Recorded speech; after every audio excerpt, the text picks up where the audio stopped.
The Secret Cave, or John Lee's Adventure, by H.P. Lovecraft. "Now be good children," said Mrs. Lee, "while I am away, and don't get into mischief." Mr. and Mrs. Lee were going off for the day, and to leave the two children, John 10 years old, and Alice 2 years old. "Yes," replied John. As soon as the elder Lees were away, the younger Lees went down cellar and began to rummage among the rubbish. Little Alice leaned against the wall watching John. As John was making a boat of barrel staves, the little girl gave a piercing cry as the bricks behind her crumbled away. He rushed up to her and lifted her out, screaming loudly.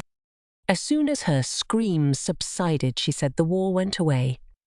John went up and saw that there was a passage. He said to the little girl, "Let's come and see what this is." "Yes," she said. They entered the place. They could stand up it. The passage was farther than they could. Then John went back upstairs and went to the kitchen drawer and got 2 candles and some matches, and then they went back to the cellar passage. The two once more entered. There was plastering on the wall, ceiling, and floor. Nothing was visible but a box. This was for a seat. Nevertheless, they examined it and found it to contain nothing. They walked on farther, and pretty soon the plastering left off, and they were in a cave. Little Alice was frightened at first, but at her brother's assurance that it was all right, she allayed her fears. Soon they came to a small box, which John took up and carried within. Pretty soon they came on a boat. In it were 2 oars.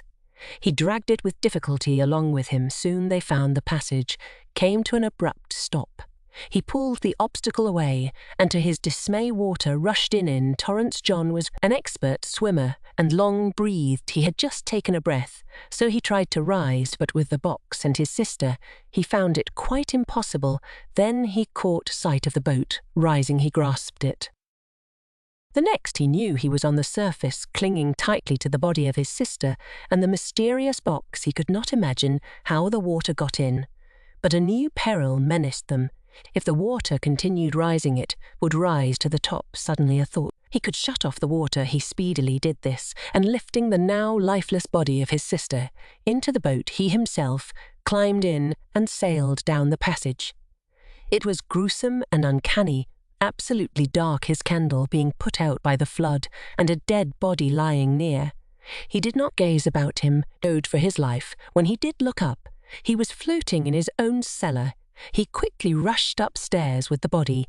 To find his parents had come home, he told them the story. The funeral of Alice occupied so much time that John quite forgot about the box.